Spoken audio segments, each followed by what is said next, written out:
through. My treasures are laid up somewhere beyond the blue. The angels beckon me from heaven's open door, and I can't feel at home in this world anymore. Oh Lord, you know I have no friend like you. If heaven's not my home, then Lord, what will I do? The angels beckon me from heaven's open door, and I can't feel at home in this world anymore. They're all expecting me, and that's one thing I know. My Savior pardoned me, and now I onward go. I know He'll take me through, though I am weak and poor, and I can't feel at home in this world anymore. Oh Lord, you know I have no friend like you. If heaven's not my home, then Lord, what will I do? The angels beckon me from heaven's open door, and I can't feel at home in this world anymore. Just up in glory land we'll live eternally. The saints on every hand are shouting victory. Their song of sweetest praise drifts back from heaven's shore, and I can't feel at home in this world anymore. Oh Lord, you know I have no friend like you. If heaven's not my home, then Lord, what will I do? The angels beckon me from heaven's open door, and I can't feel at home in this world anymore.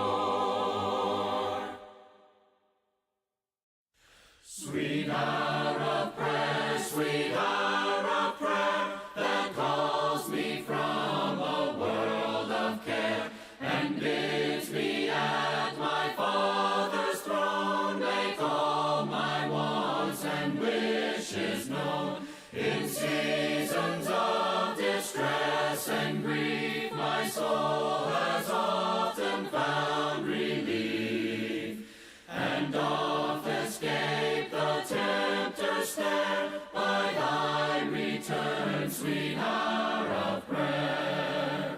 Sweet hour of prayer, sweet hour of prayer, the joy I feel, the bliss I share, of those whose anxious spirits burn with strong desires for thy return. With such I hasten to the place where God my Savior shows His face, and gladly take my station there, and wait for thee, sweet hour of prayer. Sweet hour of prayer, sweet hour of prayer, thy wings shall my petition bear, to Him whose truth and faithfulness engage the waiting soul to bless. And since He bids me seek His face, believe His word and trust His grace, I'll cast on Him my every care, and wait for thee, sweet hour of prayer. Light of the world, you step down into darkness. Open my eyes, let me see beauty that made this heart adore you. Hope of a life spent with you. Here I am to worship, here I am to bow down, here I am to say that you're my God. You're altogether loving, altogether worthy, altogether wonderful to me. King of all days, also highly exalted, glorious in heaven above.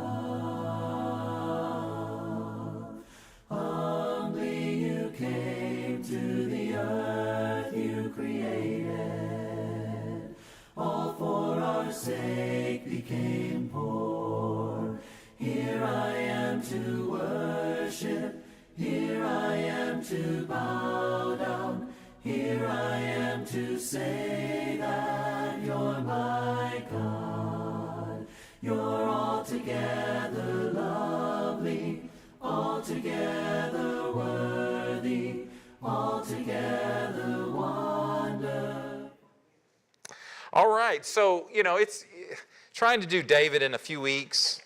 I'm going to have to just do a few of these. You could do a whole, 10, 12, 13-week series on David. Classes, books have been written. So just trying to, for me, what are 3 or 4 major themes that I think about that really stand out for me and for us? This is kind of how I'm approaching it. And the first one we talked about, his faith last week. And what that looked like in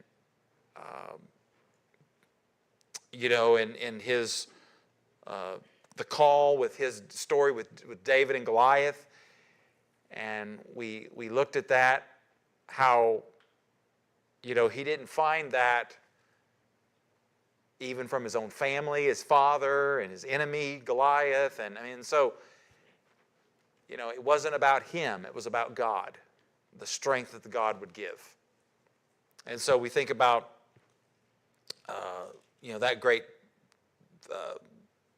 message and story. And so I want to think about another theme, I think, that we find in David's life, and that is the subject of waiting. How well are you at waiting? Come on now, who wants to fess up? I don't do well. What about it? How do you do with it? I struggle with it. You struggle with it. Okay, why is it hard to wait? What do you, or do you do it? You say, hey, I'm pretty good at waiting. I think it's just our nature. Okay, nature. Yeah. What else? How do you do with waiting? Anticipation. God's timing is not our timing. Yeah, Larry. When I worked, the most impatient people that I dealt with were retired people. Retired people. They should have all that free time, right? You don't have to go to work. You just, right, go into town and, right, get breakfast. And I don't know what to do. That some of you that are retired, I'm imagining you're like, look, you come stay with me a week. And but yeah, what else? Anything else we think about how you do with waiting? What makes it hard or what makes it easy? If you Well, Lucy, I don't do very good at you don't do very okay. it. Like my mother. Not too patient. Okay. Yeah. We tend to forget that God doesn't need our help. Okay. Pray. Yeah. We think we have to help him Yeah. along and make things happen. Yeah. There was, several years ago, there was a article that a gentleman named Alex Stone, who was talking about, there was in the Houston airport, they were, the executives and the people that run the airport, they were getting so many complaints about the time people waited to get their baggage claim. We always know that's a tough one. You're ready to get home, right? You get off the plane, you want to know your bags are there, that they hadn't lost them, and that you're ready to go. So, they tried things like new baggage handlers, and that didn't seem to work. People were still complaining. So they tried something else. They put more distance between the gate that they arrived and where they had to walk to get their bags. And so they're walking further, and as they're walking, they're taking up more time, if you will, that they think, and so then they get there, and it's not as long as a wait. And he talks about that research that has indicated that when it's unoccupied time, right, sitting and waiting, that's the worst.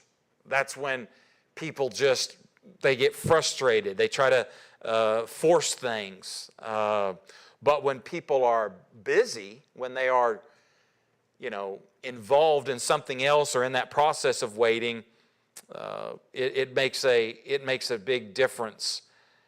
God called. Yeah, go ahead. Yeah, there's no doubt that God calls us to wait, and I think for a lot of us the problem is we think in doing that means we're doing nothing, and that's, I think, a big problem. So we might have to think in terms of waiting is not a passive activity, like we tend to think it is. We say, well, it's passive because I can't make it happen fast, right? But there is something that we can do while we wait. We can be active in that regard. And I think that is the key. So when I think about David's life, I think about waiting.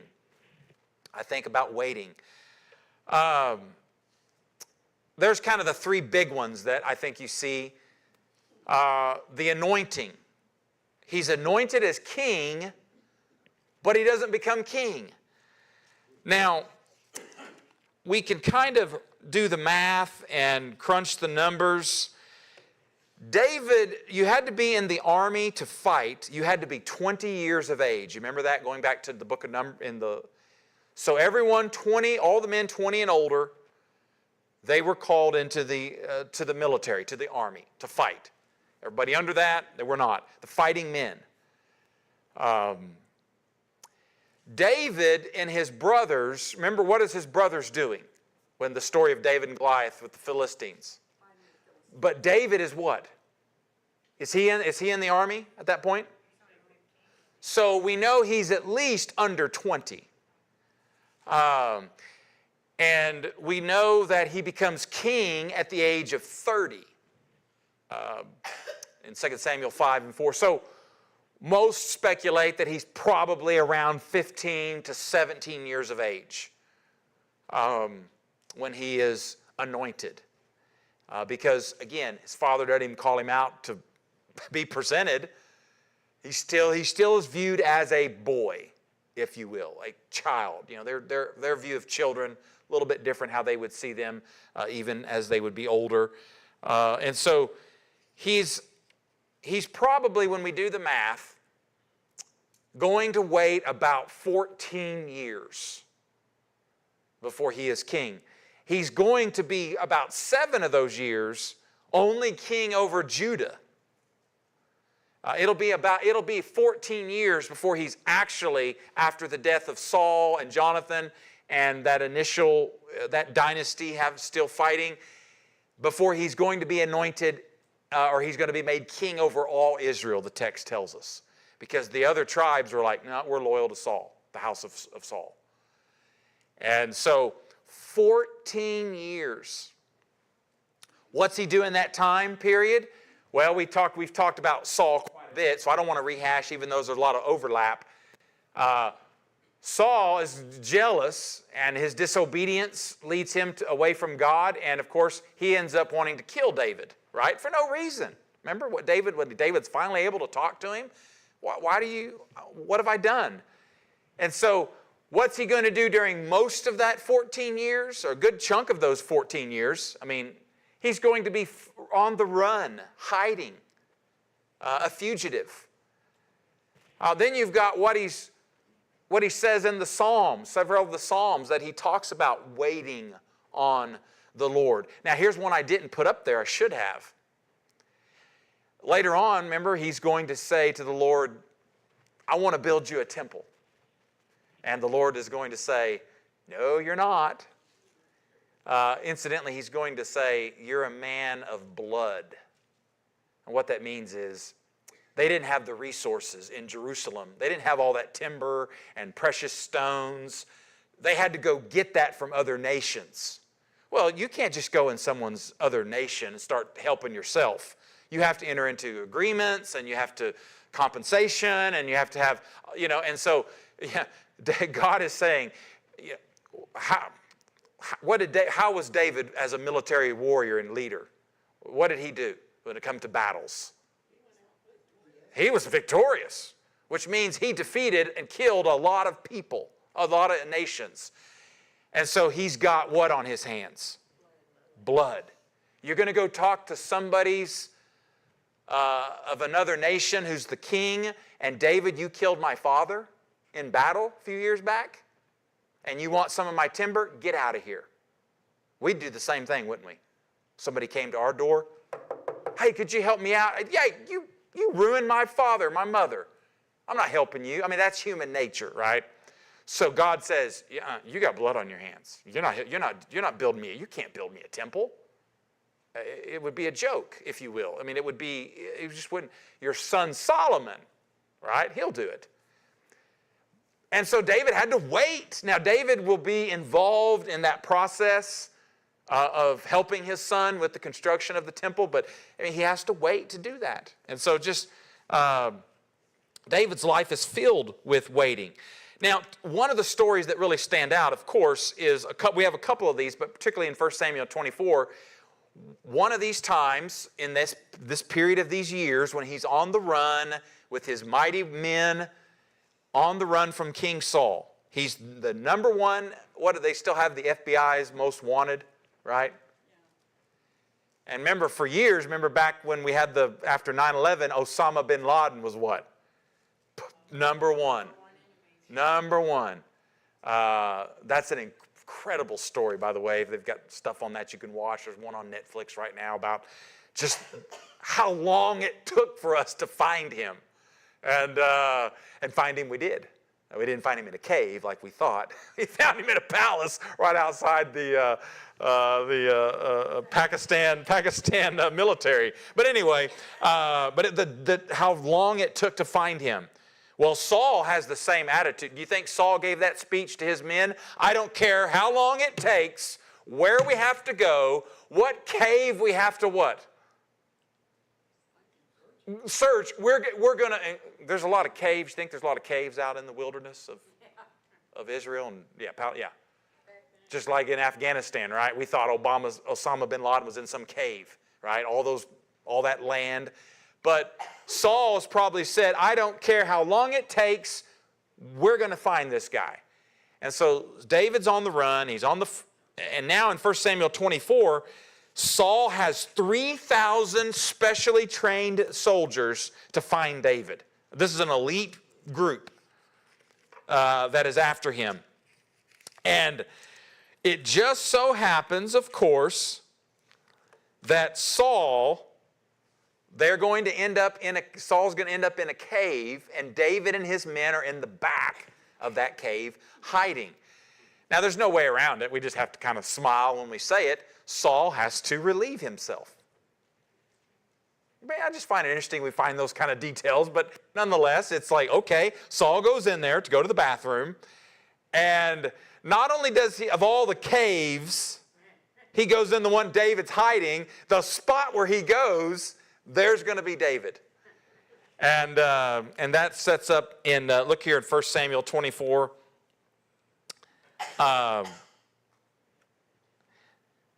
So Saul took, again, verse 2, 3,000 able young men from all Israel. He came to the sheep pens along with the way. A cave was there, and Saul went in to relieve himself. David and his men were far back in the cave. The men said, this is the day the Lord spoke of when he said to you, I will give your enemy into your hands for you to deal with as you wish. Then David crept up unnoticed and cut off a corner of Saul's robe. Afterward, David was conscience-stricken for having cut a corner off his robe. He said to his men, the Lord forbid that I should do such a thing to my master, the Lord's anointed, or lay my hand on him, for he is the anointed of the Lord. With these words, David sharply rebuked his men and did not allow them to attack Saul. And Saul left the cave and went his way. It's fascinating. Now, he gets upset for cutting,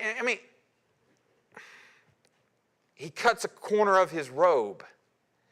And you say, why is he so, again, the robe represents the king. This king was anointed by the prophet Samuel, sent by God. So Saul is God's king, right? If God wants to take him out, God will take him out.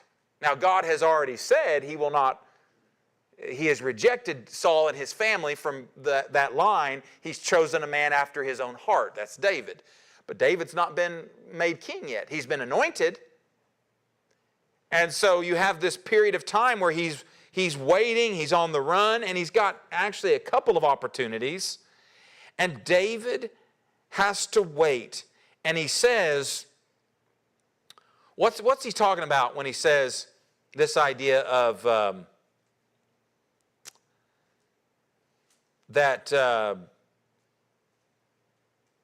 he's not going to take, he's not going to strike him. He's not going to take out vengeance again, David's men are saying what?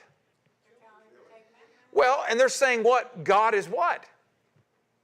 They put it together. You think in all the caves of, he's brought him to you. This is the circumstances, the providence of God. I mean, it's all lined up for you to do it.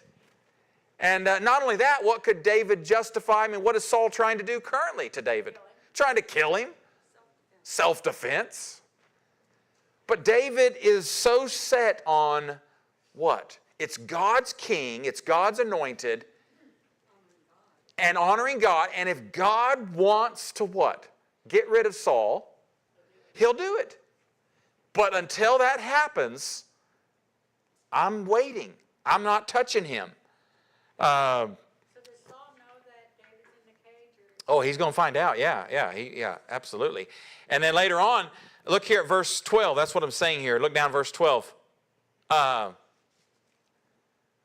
So he says, when Saul looked behind him, look, keep reading. Verse 8, when David went out the cave and called out to Saul, my lord the king, Saul looked behind him. David bowed down and prostrated himself with face to the ground. He said to Saul, why do you listen when men say David is bent on harming you? This day you have seen with your own eyes how the Lord delivered you into my hands in the cave. Some urged me to kill you, but I spared you. I said, I will not lay my hand on my Lord, because he is the Lord's anointed. See, my father, look at this piece of your robe in my hand. I cut it off. I cut the corner off your robe, but did not kill you. See that there is nothing in my hand to indicate that I am guilty of wrongdoing or rebellion. I have not wronged you, but you are hunting me down to take my life. May the Lord judge between you and me. May the Lord avenge the wrongs you have done to me, but my hand will not touch you. See what David is saying? David is saying God will take out his vengeance. God will judge you.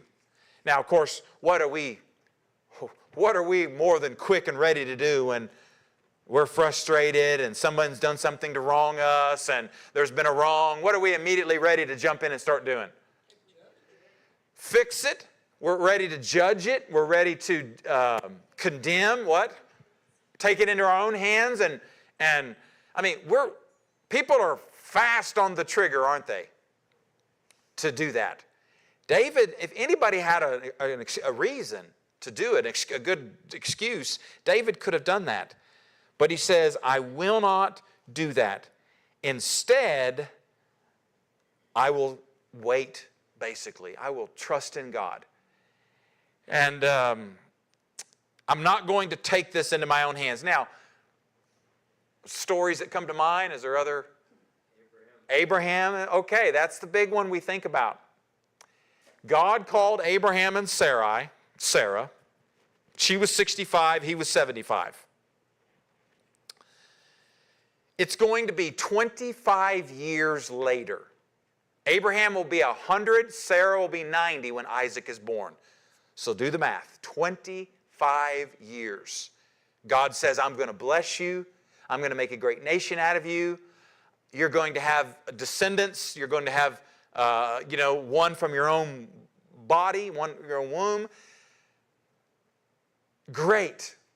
Boy, don't we love the promises of God when God promises us and we have His Word where He tells us something and we say, all right, I'm ready, Lord, give it. Ready. Here I am, give it to me. Where's it at? Is it here? Is it coming tomorrow? I'll wait up, right? And what often is the case in the Bible with these promises? Wait. Well, I'll wait a couple of days. I'll wait a couple of weeks, right? Abraham waits 25 years. David waits 14 years. And so what happens is Sarah becomes frustrated, and she says, okay, let's help God out. He's maybe needs some help. And you know the story, and this would not be something uncommon in the ancient Near East with concubines and maidservants that often, everything was critical for women to have children, and if they didn't, that was a terrible, and so this was not an uncommon thing. But take my handmaiden servant Hagar, Abraham, go in there, have relations, have a child, that'll be the child. What could possibly go wrong, right? Yeah, everything. And we're still kind of dealing right with the fallout of that in the two groups that, and so taking matters into our own hands. Like, why do we do that? Well, we're not willing to wait, right? Seems like it's the woman's fault. Well, see, the woman's fault. Well, yeah, yeah. Men got their plenty of their. Y'all are suckers. Yeah. But it's a constant. What is what is hard about God makes a promise but doesn't immediately give it, bring it about? Why is that so hard? Again, the anticipation, impatient. Yeah. Yeah. Yeah. Yeah. Yeah. It's hard on your faith. Hard on your faith.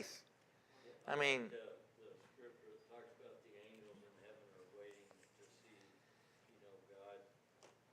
It's interesting that even they are, haven't seen everything that God's done. Jeff, you're exactly right. One writer describes this, he describes it as spiritual amnesia. Think about there. How many times in the Bible, in the Old Testament especially, are the people told to remember? Remember what God has spoken. All the way through. Remember, remember, remember. Teach this. Tell your children. And he talks about this spiritual amnesia. And he says, forgetting what God has done, so you lose faith and believe what God can still do. That's the challenge. When you forget what God has done, it causes you to lose faith in what He can still do. And so we all have that struggle. David had to remind himself, and he would do that in the Psalms. So we have these Psalms, right? Just a few of these that come to mind. Let's do Psalm 34. A few of these here in verse 10. Again, these are just a couple of these, but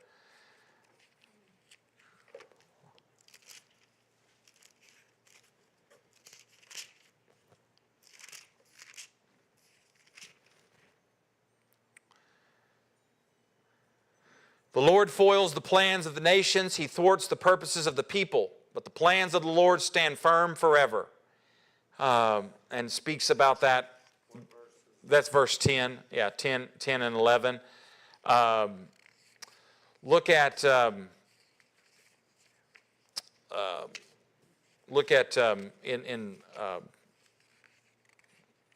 down Psalm. Yes, look at Psalm 40. That's Psalm 34:10. Look at Psalm 40 and verse 1. Psalm 40 and verse 1. I waited patiently for the Lord. He turned to me and heard my cry. He lifted me out of the slimy pit, out of the mud and mire. He set my feet on a rock and gave me a firm place to stand. And Psalm 27 and verse 14. Again, just a few of these. Psalm 27 and 14. Wait for the Lord. Be strong and take heart, and wait for the Lord. I mean, over and over again, you have these statements from David about waiting on the Lord, that it's not going to be easy, that it's going to be a challenge. And so you have this in the Psalms where he talks about, this was real life. This was real experiences of month after month, year after year. David had to have thought, sitting in those caves all alone at night, Lord, you said I would be king. I'm still hiding out as a fugitive in these dirty, stinky caves, starving. David would often have to go among the Philistines. He did that on a couple of occasions. Pretended one time that he was insane and disguised himself. And then the other time they figured out it was David. Lord was his provision, protected him. But David will live among his enemies. Time and time again, David will have to do this. And he continues to trust and wait on the Lord. I think there's some lessons here. One is it's surrendering control. Don't you think that's a big one there? We just like to be in control. It's just human nature. We think we are. Yeah, that's the key there. We think we're in control. And there's some things, yes, we do have a lot of say of our life, where we're going to go tonight and where we're going to eat, and we've got a lot of control. But when I run to Walmart and I see 100 checkout stands, I mean, it is like a sea of checkout stands. And I'm in a hurry to get whatever, to get going, to get whatever, and there's 2 checkout.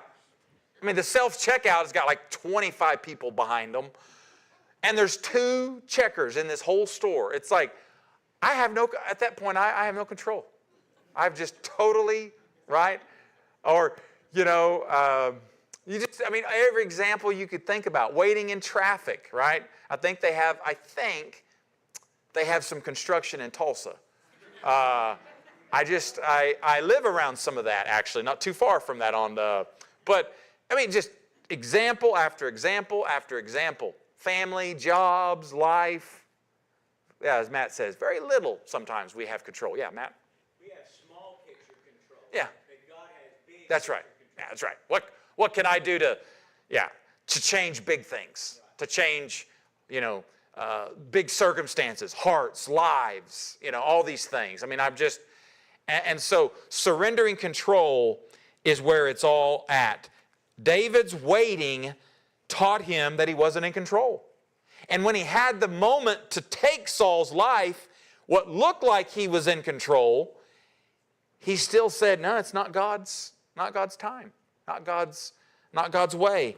And it's an act of faith that God's ways are not my ways. My desires, my plans, our timing, we have to surrender to the Lord. So my question would be on some of these, what are some areas in your life you struggle to relinquish control? That's what we all have to think about. Where do I struggle in that? And where is the Lord trying to teach me to wait on Him? Let me give you another one here, a lesson. Cultivating a relationship with God.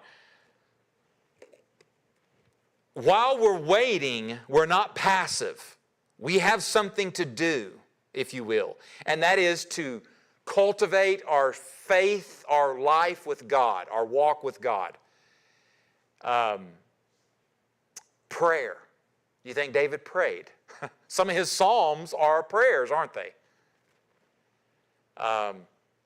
There's time in God's Word. If we're supposed to remember God's what He's done in the past and His promises and His acts, then we probably should spend some time daily and reading and studying and meditating on what the Lord has done in the past. Because what He did in the past and His faithfulness should assure us that He's still going to do what He says in the future. And so we have to cultivate a relationship with God. That's what we're doing when we are preparation. Right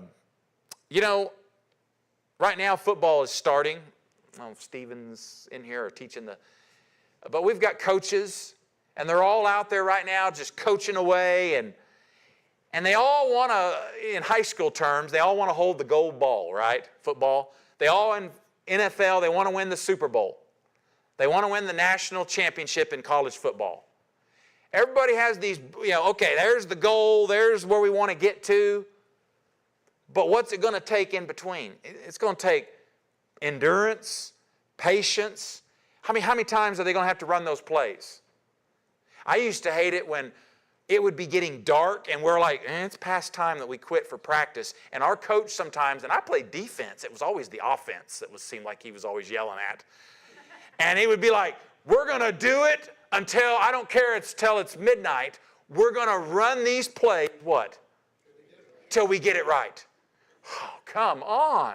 Well, what did the coach know? Practice. You do it in practice, eventually well enough, you'll, what, on the game? You'll do it, yeah. And so, but the problem is who wants to practice that much? I mean, again, I just play defense. I just tackled the guy with the ball. I didn't have all these blocking schemes, and but who wants to do that? Who wants to endure patiently? Yeah, it builds character, but can I just have the character now? Can we just, right? Can we just, it doesn't work that way. So when we are waiting, we are cultivating our faith, our relationship with God. Moses was 40 when he went out to visit his, remember we have that in the text. Oh, Matt, go ahead, I'm sorry. All I was going to say is that, I'm a big proponent of this idea in Scripture that we have our part, but ultimately God makes the decision. Right. So, I think Scripture is clear that our part while we're waiting is preparation. Yeah. Because preparation is always that part of us so that whenever God finally creates the opportunity, We're ready. exactly. So Moses is 40. Right. Now he thinks he's ready, okay? And maybe he is, maybe he's not. I tend to think maybe he's not, but that's just me. But now his mom, boy, did his parents do a good job? Oh, they did, right? Oh, I love to preach on Moses. They're in the Hebrew, what? Chapter 11, Hall of Fame of Faith, right? By faith, Moses is what? Parents did what? Hello? What'd they do with him in the basket? They hid him. How did they, what was the act? It says they did that in what? Faith. Moses' parents had faith and trust in God. Where did Moses get it? From his parents.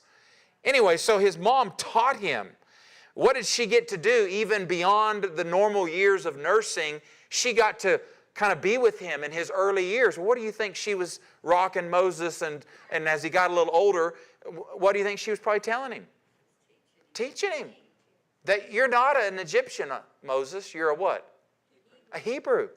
The God of Abraham, Isaac, and Jacob. So now Moses is 40, and he's been trained in what? What Stephen says in Acts 7, in all the knowledge of the Egyptians. I mean, were the Egyptians pretty sharp back then? They did a pretty good job on those pyramids, and they pretty good with a lot of science and modern, not necessarily modern. It wouldn't hold up today, but in the times that they lived, it was pretty impressive things they did try to come up with.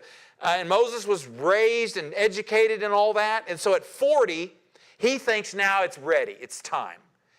Stephen tells us, again, Stephen gives us some interpretation, what was in his, Moses perceived that the people would see that he was God's deliverer. But it wasn't the right what? Whether Moses wasn't ready or the people weren't ready or whatever, it wasn't the right time. So Moses he flees when he kills the Egyptian, and he goes, and how many years now take place? 40 years. He's 80. No offense. He's an old man. I'm sorry. But you're not going to start it up with a rebellion, and you're not going to go for the 80-year-olds probably. That's not who we would pick. You'd go and look for the what? Young, strong. It's just, so now he's 80. Sorry. I maybe have to get out of here quick after church. These 80-year-old men you guys might show me, some of you. I think I can outrun you, some of you though. I bet I can. Maybe. but he's not, and so for 40 years, well, I think Moses was still seeking God. Now, I know his confidence is shot and he doesn't think he's the man, but God has been working on Moses. God's been working on the people, the situation, the timing, and now it's right. 80 years old, now it's time. And so what I'm saying is we have to think about that. And it may mean, listen, I'm not trying to redeem myself for taking a pop shot at you if they're 80. But it may be that you're going to do your best work for the Lord actually now in your senior years. We believe that. We really do in this church. You may not be called to, pick up and do some of that kind of physical heavy lifting like you may used to do years ago, but we think your best work could be right now. And so, Moses was, 80, but we have to cultivate a relationship. Our faith is growing. And then quickly here, we are building our character and our trust. Romans 5 tells us that perseverance leads to patience and character and faithfulness. James tells us, count it all joy when you fall into various trials, for knowing that it produces a strong faith. We can count it joy. We don't like what we go through. We don't like the pain, but we know that God is doing something in that time. And so what character traits do I believe God is developing when I'm going through a time of waiting? And then I would say lastly, encouraging others. The very fact that David pens a number of these Psalms, which we today are what? Do we get encouragement reading Psalm 23? Oh, yes. What's Psalm 23? The Lord is my shepherd. Right? Psalm 27, Psalm 34, these Psalms of David. How much encouragement does it help us? So when we're going through trials and hardships and we're waiting and we're struggling and the promises of God don't seem to be happening, can't we look around and say, hey, I can encourage somebody else because somebody else is going through a period where they have to wait too. Right? I'm not the only one that has to wait, right? We all know that. So who can I encourage to not give up, to not lose hope? And I think that's a key, that David's waiting prepared him for the throne, for service. And so I just think, anything else you should think about David here and waiting? I know we're out of time, but any other thoughts you think about with David here? Yeah, God knows. We don't always know what, yeah. Yeah, maybe Moses wasn't, yeah. Dolores, did you have a? David was anointed. What has to happen before he becomes king? I know Saul was Right. king, but David was anointed. So, Yeah. What has to happen for him to become king? Saul has to die. Yeah, that's what he indicates, that it's the Lord's king until the Lord takes him out. I'm not going to force it. And absolutely. Any other thoughts on this? Yeah, Jeff? Yeah, I think Moses always thought that, he got married in Zipporah. Right. Right? Yeah. 40 years shepherding for the wife. That humbled you. Yeah. Well, at 40, he thinks he's somebody. He thinks he's a deliverer. Stephen tells us what was in his mind was he thought the people would see God was going to use him to deliver them. So he was confident. But now at 80, he's not. He's humbled. And actually now God is saying, and now I can use you. And by the way, what does it say later on? That Moses was the most humblest man on the earth.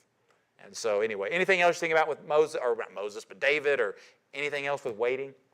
This is just kind of a quick, yeah, Kevin? I think it's humorous when we watch just what goes on in the church, and we want to do all these things, but the timing's not right. No. And we can't force that on anything. It just has to happen. It's fun to watch that. It is. We've had to do that. Our young Caleb here, we've talked about a little bit of that. We were just, and it just, the Lord's timing and everything, and the Lord was, we believe, as the leaders here, I know the elders and myself, that the Lord was preparing that young man the last few years. By the way, he was in high school 2 years ago, less than 2 years. And now he's teaching these classes that he's taught and leading us in song and it just, so we've seen that in our church and other examples where God's timing, we have to trust him. Yeah, Matt will give you the last say. Then what I think is funny about it all is, what else can you do? I mean, it's not, I mean, you can try to make things happen, but most of the time God thwarts that. Yeah, So yeah. what else can you do? Yeah.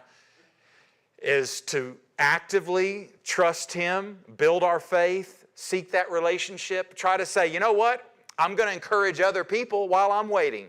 I'm not going to sit here and feel sorry for myself. I'm going to see who can I help, who can I encourage to help them remember God's promises. So there's a lot we learn from David with waiting, and so I think that's a big theme here. All right, we'll pick up with another one next week.